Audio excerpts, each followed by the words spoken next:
We've said it before, but Garrett and I do think a lot about how blessed we are to do what we do, and that while we might be telling stories about dangerous people, our line of work isn't inherently dangerous. Daisy, come here. Daisy, come here. Daisy, come here. Oh, holy You're listening to an Ono Media podcast. All right, you guys, we are jumping into a sponsor, and I did talk about this last time, but I need to tell you about my new push-up bra from Skims. I have loved push-up bras forever, and I've been seeing the viral Skims Ultimate Bra all over my feed.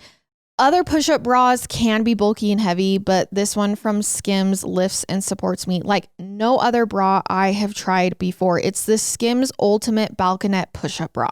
Okay, that one's my favorite. The Ultimate Balconette Push-Up Bra. I bought this bra because it had wider straps, and I have a couple shirts that go out wider, so I was like, great, this bra will be perfect for them. I put it on and realized, oh, not only will this bra be perfect for my wider shirts, but it's actually the best push-up bra I have ever owned. I looked in the mirror and was like, is this real? Are those mine? And they were. It was not a facade. It was just the Skims Balconette Push-Up Bra. You guys, go check it out if you've been looking for a new bra. It's amazing. Truly my favorite push-up bra. So shop the Skims Ultimate Bra Collection and more at skims.com. And then after you place your order, so after you check out and pay, a thing pops up saying who sent you, how'd you hear? Will you just be sure to select podcast in the survey and then just select our show, Murder with My Husband. In the drop-down menu that follows, it just lets them know that we are the ones that sent you, and it's a great way to support the show. Thank you guys so much. This show is sponsored by BetterHelp. Men today face immense pressure to perform, provide, keep it all together. So it's no wonder that 6 million men in the US suffer from depression every year, and it is often diagnosed. And I think that is because there is still a stigma surrounding mental health and men. And it's okay to struggle. Real strength comes from opening up about what you're carrying and doing something about it so you can be at your best for yourself and everyone in your life. If you're a man and you're feeling the weight of the world, talk to someone, a friend, a loved one, a therapist. I know Garrett and I have gone to therapy. We still go to therapy. We do solo sessions. We do together sessions. And it has helped tremendously. So with over 35,000 therapists, BetterHelp is the world's largest online therapy platform, having served over 5 million people globally. And it works with an app store rating of 4.9 out of 5 based on 1.7 million client reviews. It's also convenient. You can join a session with a therapist at the click of a button, and you can switch therapists at any time. As the largest online therapy provider in the world, BetterHelp can provide access to mental health professionals with a diverse variety of expertise. Talk it out with BetterHelp. Our listeners get 10% off their first month at betterhelp.com/husband. That's BetterHelp, HELP.com/husband. Let's get into the episode. Hey everybody, welcome back to the podcast. This is Murder with My Husband. I'm Payton Moreland. And I'm Garrett Moreland. And he's the husband. And I'm the husband. Another week, another episode. Guess what?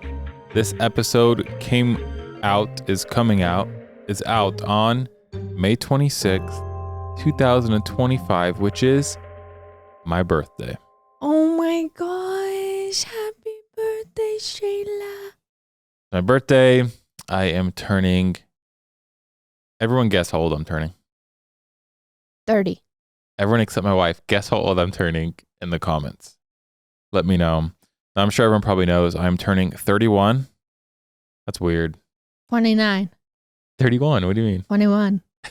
Turning 31 years old. I was trying to get you lesser. Oh, thanks, baby. Welcome. Turning 31. I was born May 26th, 1924 at 11. You remember what time? It's like 11:31 p.m. or something like that. I was 10:14 a.m. Oh, good Not job, that babe. you asked. Good job, babe. So yeah, it's my birthday today. I don't know exactly what we're doing. I don't know if we have any crazy plans. It's also Memorial Day. So yeah, Memorial Day, my birthday, we're kind of just hanging out. Kind of what I got going. That will be my 10 seconds as well. If you feel like wishing me happy birthday, go ahead. But I will tell everyone my number one pet peeve during this 10 seconds is when people sing happy birthday to me when we're in a public setting. Yeah. So doesn't like it. Don't like it. I hate sitting at restaurants and everyone's singing happy birthday to me. Doesn't matter where it is, my house, restaurants, anywhere. I can't stand it. It's probably my number one pet peeve. It's not just you though. You don't like when anyone sings to anyone in a public setting. No, it makes me feel extremely uncomfortable. Yeah. I don't know why. I'm like, we're all just sitting there and then everyone's just singing happy birthday to you and they were just looking at all of them like, oh, thanks. Like, that's so awkward. That's just so weird to me. You have like 10 people singing at you and you're just sitting there and you don't know where to look. So you look down, then you look up at a couple people and then you look back down and you're like, wow, this song is taking a really long time.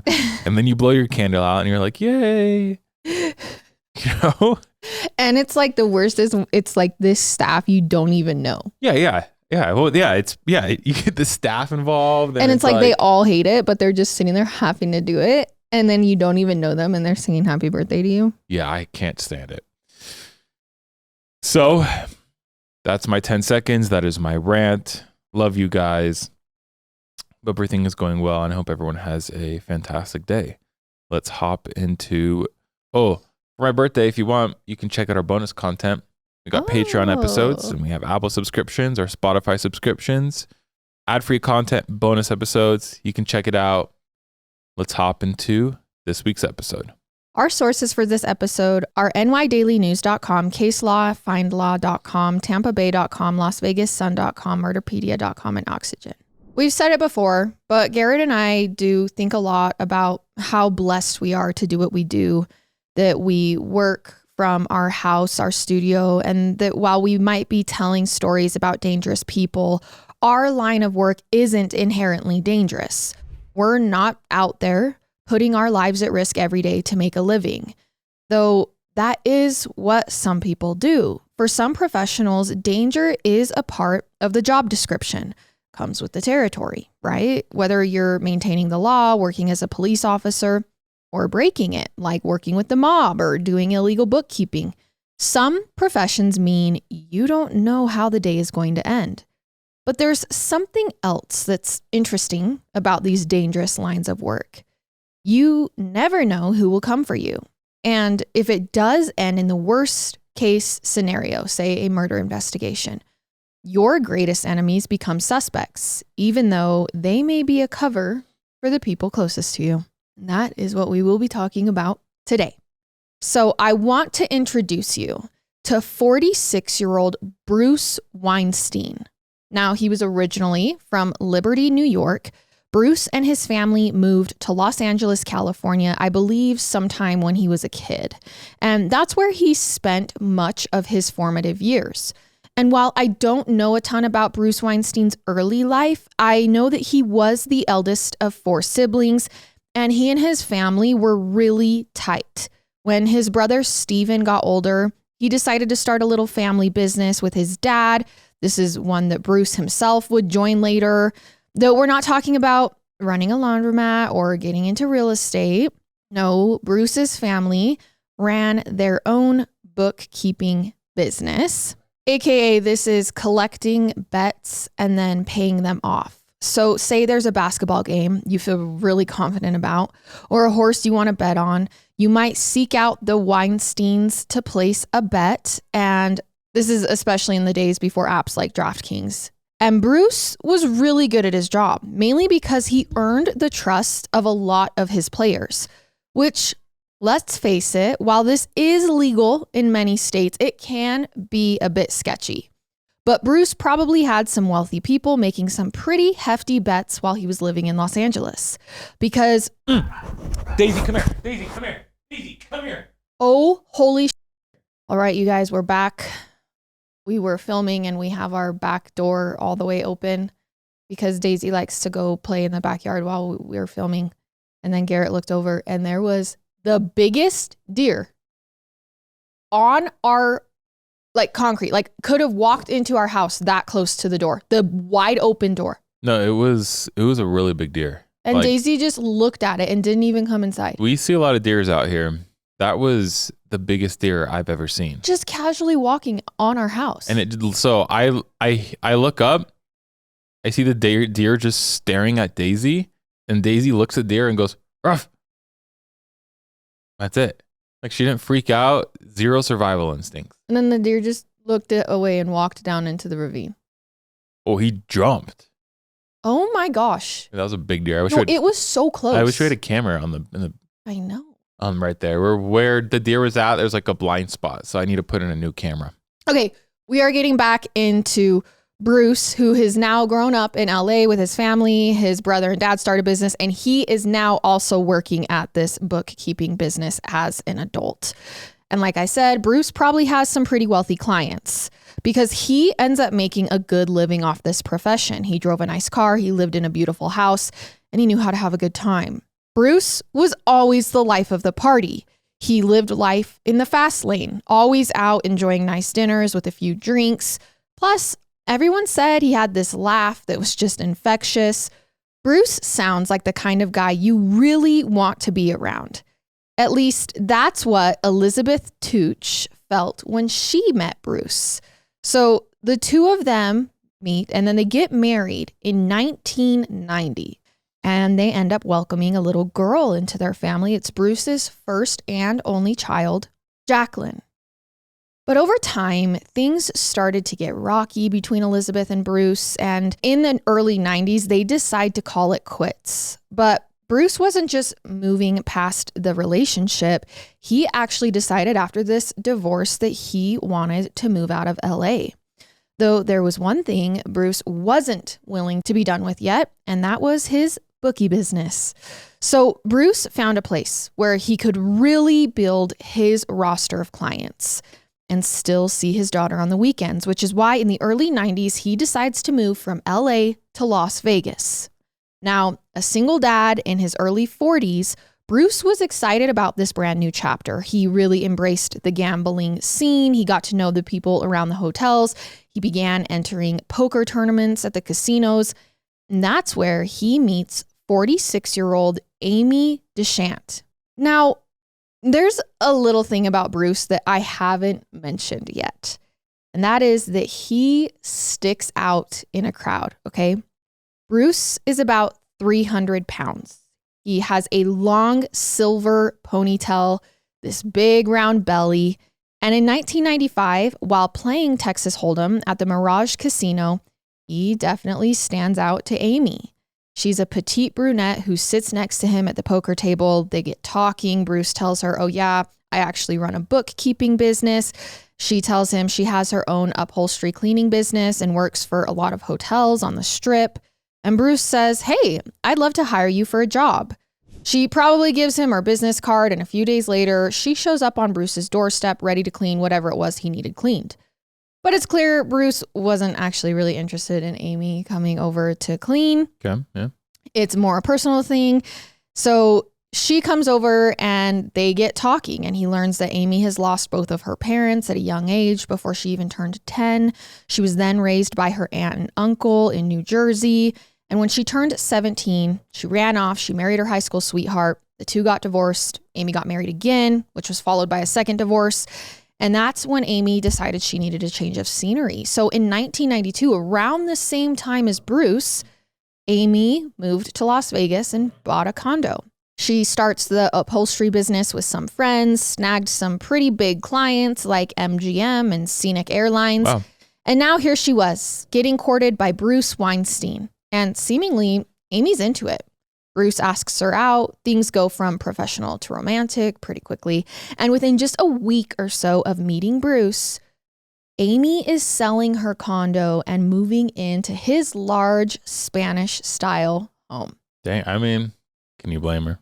I mean, within a week, she's like, let me dip in that pool. So things were moving so fast that even Bruce's mother, Sylvia, was like, bro, you've got to slow down. She nearly fainted when she heard that Bruce bought Amy a diamond necklace and a new Chevy Camaro just weeks after they met. But there were others who thought Amy was kind of a source of light in Bruce's life. She was helping him get back into shape. She was helping him monitor his diabetes. Bruce even started to slim down in the weeks after meeting her, getting a little healthier, and the two did seem to be in love.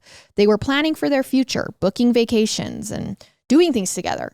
So about a year into their relationship, in 1996, they plan to take a little trip to Lake Tahoe, California. This is close to Vegas. They're just going to go have fun. Okay. So on July 6th, Bruce was going to leave work, meet up with Amy, but fate had another plan for Bruce. On that Saturday morning, Bruce's mother, Sylvia, gets a call that he never showed up to open his office that day, which is strange to her because she knows this business well. I mean, half of the family is in the bookkeeping business. And she knows that Bruce has to be there at 6 a.m. to do what they call set the line, which basically means he has to go in at 6 a.m. and establish the initial betting odds for that day. And this is something that you cannot miss. Yeah. Like it absolutely has to be done and Bruce has to do it, which is why Sylvia then calls Bruce's girlfriend, Amy, to see why he didn't show up to work. And Amy tells Sylvia, Bruce's mom, that the last time she saw Bruce was actually around 11 p.m. the night before. That was when he told her he had to go run off and do something pretty quickly. But if he wasn't home by the morning, he would just meet her in Tahoe after work. Well, that's weird, right? Well, I think that to her, because of the line of work he's in, she maybe doesn't think it's weird that he has to go do something at 11 because there could be maybe sketchy stuff going on. And maybe if he does have to work and they're going to leave for Tahoe, he's thinking you just go with my daughter and then I'll meet you there. Yeah, that's still strange to me. But I get it. It's just, I don't know. Something's off. Well, so Sylvia's like, okay, but Amy doesn't seem totally alarmed. She's kind of treating it casually, but Sylvia's like, something's not right. Lately, Bruce had kind of been a creature of habit. Him going out at 11 p.m. at night just didn't seem like something he would do anymore. Like, yeah, he used to be a party guy, but Sylvia just decides she's going to call Bruce's brother, Steven.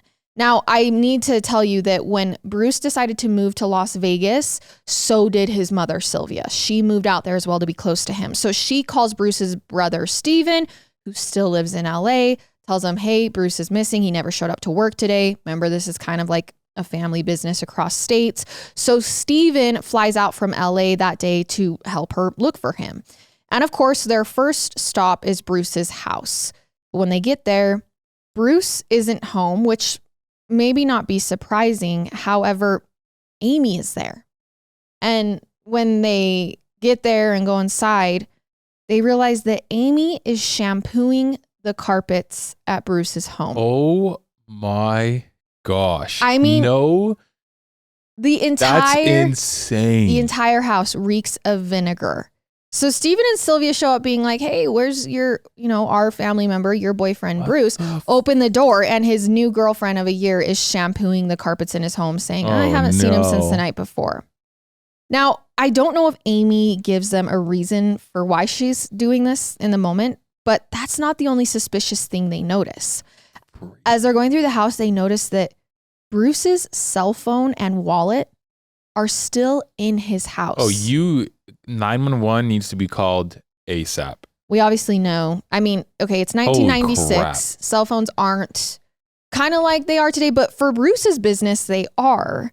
And so this is never good, especially when you're a bookie. And like I said, your entire business is done mostly through phone calls. So they tell Amy, hey, we're going to go file a missing persons report.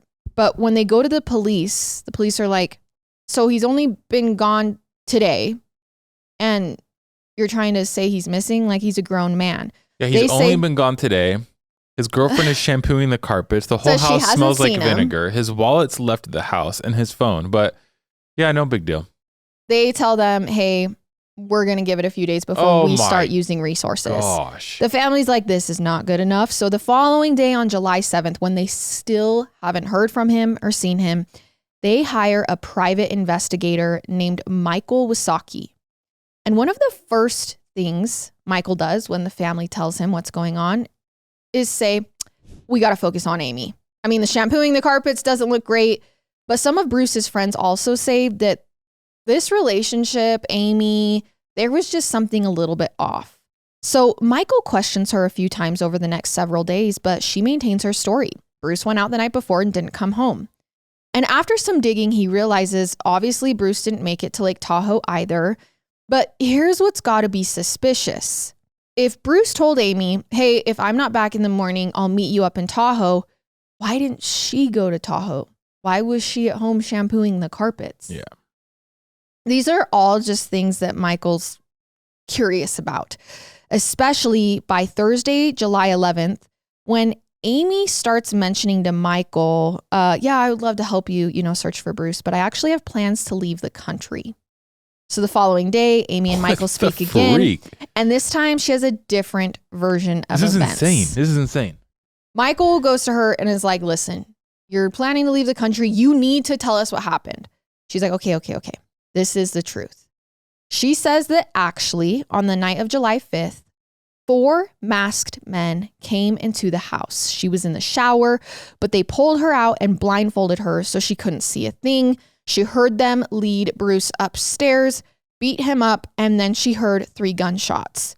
And after that, all she heard was what sounded like his body being tossed down the stairs and dragged out of the house. Okay.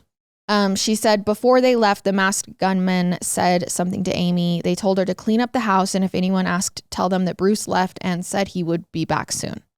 They also threatened to come back and kill Amy and Bruce's young daughter, Jacqueline, if anyone ever found out the truth, that she needed to keep this a secret. So this is definitely a little bit more than like, hey, he went out at 11 p.m. and didn't come back. She's saying, hey, intruders broke in, tied me up, murdered him, and then told me to cover it up or else they would come back and kill me. There's no way anyone believes this, right? Well, Michael's talking to people, like he's investigating. The cops aren't, but Michael is. And there are some neighbors who corroborate this story. Get out of here. So one of the neighbors said that on the night of July 5th, they did hear 3 loud popping noises that sounded like gunshots coming from Bruce's home at around 10 p.m. And you have to take into consideration Bruce's line of work. Sometimes it did involve shady characters, even if it was legal. Though apparently there were some operations that he was running there too that were a little below board. So Michael at this point decides to take this information to police. He's like, hey, this is what I found out. She lied, but then she tells the truth. And then I check with the neighbors and they also heard the gunshots. And 10 days after Bruce goes missing, Amy is finally tracked down and brought into the police station to give an official statement. And there, Amy tells police the reason she didn't come forward about all of this was because she was terrified. She remembers the muffled voices, the feeling of a gun pressed to the back of her head, and the memory of someone telling her if she talked, she would die. The only distinguishing feature she could give police was that one of the men had a heavy New York accent. She said she did what they told her to. She cleaned the carpets, kept her mouth shut. Here's the thing though. Amy isn't recalling all of this from memory.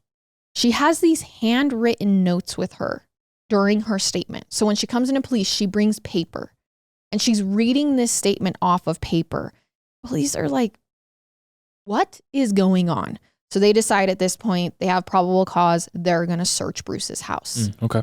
So keep in mind, Bruce has been missing for 10 days at this point, and what they're looking for is basically any evidence that can confirm Amy's story, or at the very least, a sign of what happened to Bruce. What they don't find is any fingerprints that seem out of the ordinary, but even more interesting, there are no bullets, casings, or any impact sites in the primary bedroom that they notice. What they do find, after performing a luminol test though, is a giant trail of blood leading from the master bedroom to the front door. So obviously when police discover this turns this from a missing persons case to a homicide case. Yep. So Amy's version of events, whether it was her who did it or someone else. Sorry to interrupt. Is it luminol? Yeah. Am I saying that correctly? Is it possible for it to, how do I say this? Not work? Like, can you clean up good enough to where it doesn't work? Is what I'm saying. Like, if you use bleach, like, do you know how the technology works or no? I don't know how it works. I do know there is a way to like clean up enough to not have it show on a luminol test, because there's been times where they've like had to pull up the floorboards to find the blood that was missed. So are you asking? Well, I was trying to ask Chat GPT, but all it says is, I can't help you with that. If you're in a situation involving blood or harm, I urge you to seek help or contact emergency services or a trusted professional. Great. your phone just got sent to the FBI for real. I'm screwed. I mean, I could look it up, but I don't know. I'll let one of you guys answer for me. You literally ChatGPT, is there a way to pass a luminol test? Yeah, basically. And it told me that I need to go see someone. Yeah, basically. Okay, so at this point, they're like, hey, we do think murder happened here. And when they check Amy's car as well as Bruce's, which had been left behind, they don't find any fiber or blood in either of the vehicles. So they find this evidence in the house, but then where did the body go once it left if it wasn't in either of their vehicles? And so this is when they are like, wait, is Amy telling the truth? Was there a third party involved in this? There's no way that I can believe that there was a third party. Police are still searching at this point, and they find Bruce's hidden safe in his bedroom. And when they get it open, they discover there's only $20 inside. Now, according to some sources, Bruce originally had $100,000 inside this safe in the 90s. But upon further investigation, they also noticed something they missed. Bruce's mattress had actually been flipped over. And on the other side, there were bullet holes. So it does seem like Bruce was shot while on or in his bed. Police are thinking maybe this was part of the Amy cleaning up out of fear scenario, because to them, there was no way that she was able to go in here, shoot her boyfriend, and then drag him out of the house and dispose of his body all on her own. She's very petite. He is huge. Yeah, sorry. I guess that's a good point. She couldn't have dragged or disposed of the body by herself. Right. Between that and the lack of evidence in their cars, the police are like, hey, there has to be something else going on, which is when they start to wonder, maybe she's telling the truth. And when they dig deeper into Bruce's life back in Los Angeles and the reason why he left, that's when things start to make a little more sense. So as I mentioned, Bruce's bookie operation was legal most of the time. There were apparently a few incidents back in LA in the late 80s where Bruce was arrested for illegal bookmaking though. And during the last instance, the LAPD approached Bruce with an offer. They said, give us a few names of other illegal bookies in town and we'll clear your charges. Now, Bruce, with a new baby at the time, was probably happy to make a deal, but of course, this comes with a risk. A lot of the guys he was working with were involved in organized crime, but there was a benefit for Bruce as well. If he gives them the names, then he clears out his competition. So Bruce wore a wire. He became an informant for the police, helped them with their sting operation, and in the end, he helped the police arrest over 20 people. Whoa. That's a lot of enemies. So naturally, when the Vegas police hear he's been murdered, they learn about this, they decide there's a group of people they're going to look at. I will say all of those people Bruce busted were now in jail, but that doesn't mean they didn't have connections on the outside. I just want to bring something up. So say she was, they tied her down, killed him, did all this stuff. I know everyone reacts to trauma differently, but she doesn't seem distressed at all. Like there's no way if someone came in here, tied you down, killed me, you would be freaking out.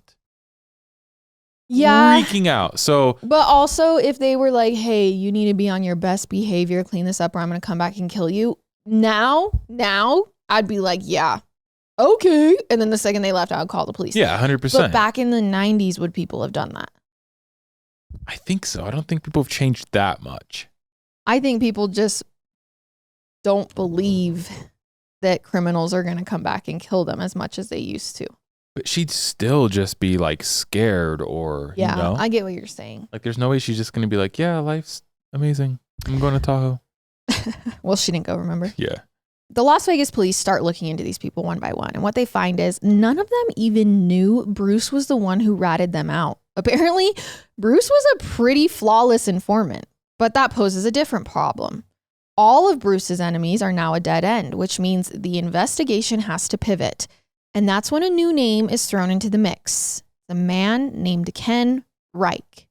Now, Ken was Bruce's roommate at his home before Amy moved in, but he's also Bruce's business associate.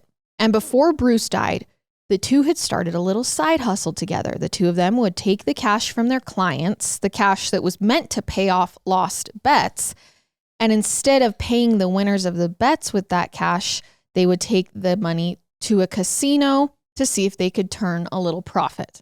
So they started gambling with their clients' money. Okay. Turns out there were a couple nights when Bruce was in the red and he borrowed about $5,000 from Ken to try and fix all of this.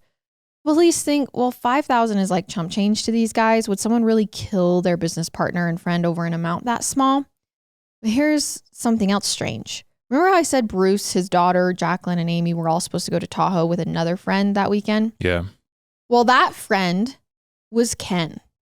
Well, when Ken hears his buddy is missing and they're not going to Tahoe anymore, doesn't really seem to care. He heads to Tahoe without Amy, Bruce, and Jacqueline and does the vacation anyway.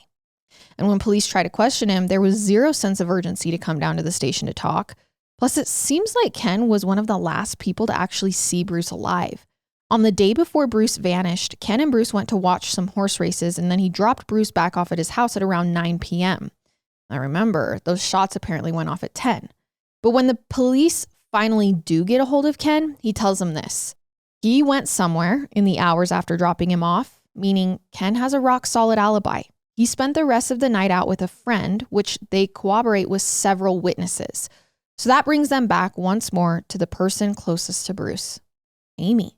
So after all of this, they're like, we have circled back around to her. Yep. But when the police decide to go question Amy again, they realize they can't find her. She's gone. Yeah, she's out of the country. So now they're thinking one of two things happened. Either Amy skipped town or the people came back and killed her like they said they would. I guess I didn't think about that part. Maybe whoever threatened her came back after she talked to police. So they try to reach out to her a few times and nothing. But then on August 11th, a little over a month after Bruce disappears, there's a break in the case. A body is found in the Las Vegas desert. A couple of hunters are out in this isolated part of the desert when they notice this strong chemical odor hit them all of a sudden. And near that smell are a bunch of stones on top of skeletal remains. So the police are called out to the site, but the remains are pretty decomposed. It's kind of hard for them to make out any identifying features. All they can tell is that the body belongs to a man. But they also notice the smell. And they say it doesn't smell like the normal odor of a decomposing body, as gross as that sounds. They're noticing that it smells like a cleaning solution of some kind.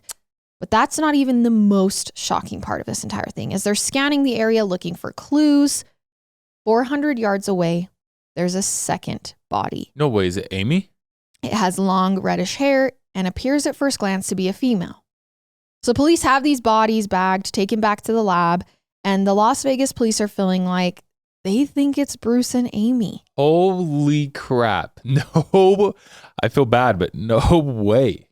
So no way. They look at the first body, the one that's male, and they find there is a bullet wound in the chest. And after getting a hold of Bruce's dental records, they do in fact prove that this body is Bruce Weinstein. And Amy's? Now we have the second body. And when they examine it closely, they realize, oh, this isn't a woman, it's a man. Oh. And it's a victim of a completely unrelated crime. A total coincidence that the bodies were so close together. Wow. Police don't know.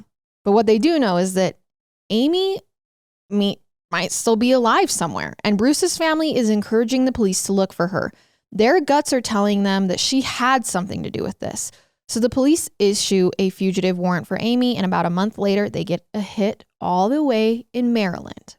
Turns out, Amy has been pulled over for speeding. She tries to get out of it. However, there is something else in the vehicle that catches the officer's eye.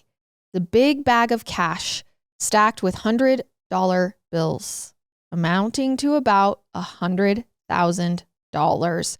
There's also another woman's birth certificate, a passport, a bunch of wigs. And at first, the officer thinks the road she's on is a well-traveled path for drug traffickers. So that's what they think.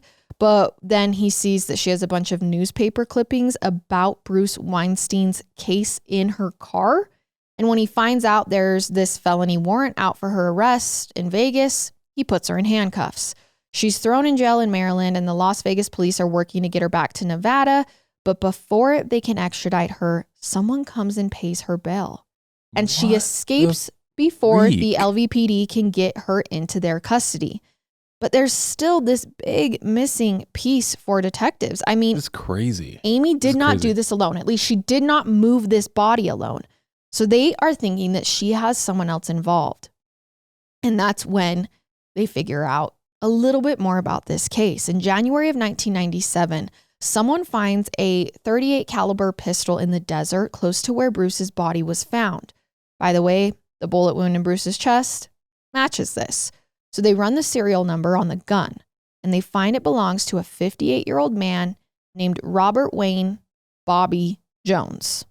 Bobby, turns out, is also on the run, and he was employed by Amy's upholstery cleaning business. So the gun they find near the body belongs to one of Amy's employees. Okay.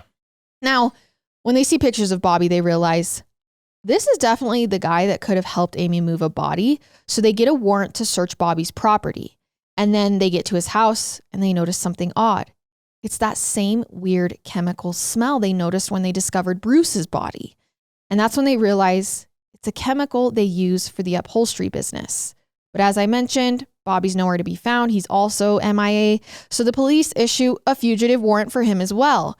And to place even greater attention on the case, they get America's Most Wanted to run an episode about Bruce's murder, and shockingly, it works. In June of 1997, 6 months after they discovered Bobby's involvement and knew who they were looking for, but couldn't find Bonnie and Clyde, someone reported seeing Bobby in New Mexico. Turns out he had been hiding out at his son's house there. He's taken into custody, refuses to speak with police, which is why they think, okay, we also need to find Amy so we can put all the pieces together. I think I need to say something real quick too. How do the neighbors go, oh yeah, I think someone did come and tie Amy down and a bunch of people came in? Well, they just said that they heard the gunshots. But, oh.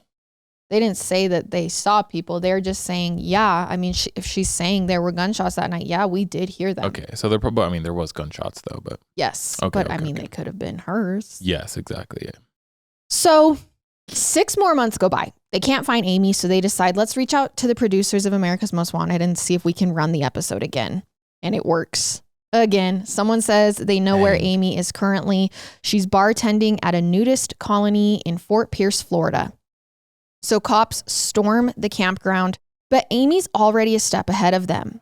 They say she left mere hours ago. Though it only takes a few more days to track her down, on January 28th, she is tracked down to a friend's home 16 miles away and finally placed in handcuffs. And this time, police aren't letting her get away.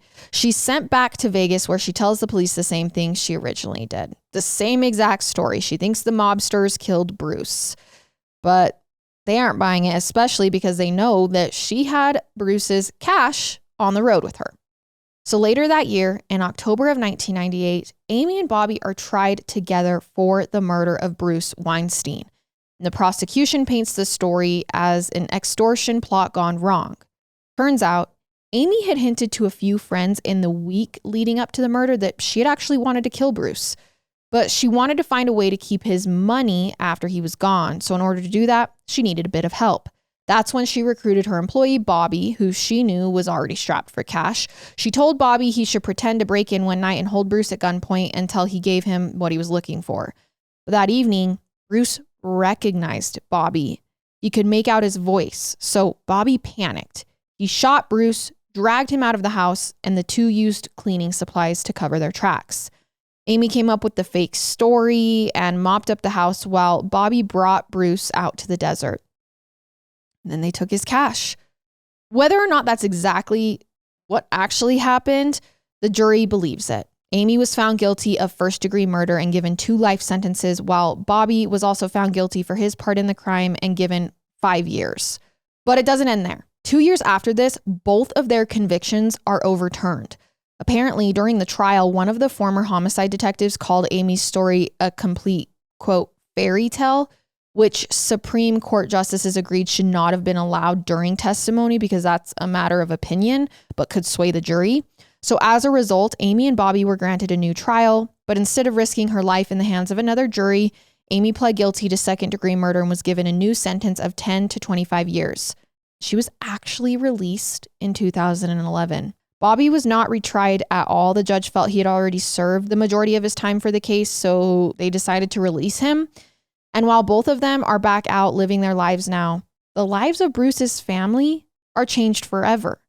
His daughter Jacqueline has made the most of this next chapter, though. She's decided to avoid the dangers of the family business. She's gone on to become a doctor, but I think there's definitely something heartbreaking in these cases when killers get out and the victims are still dead. And that is the case of Bruce Weinstein.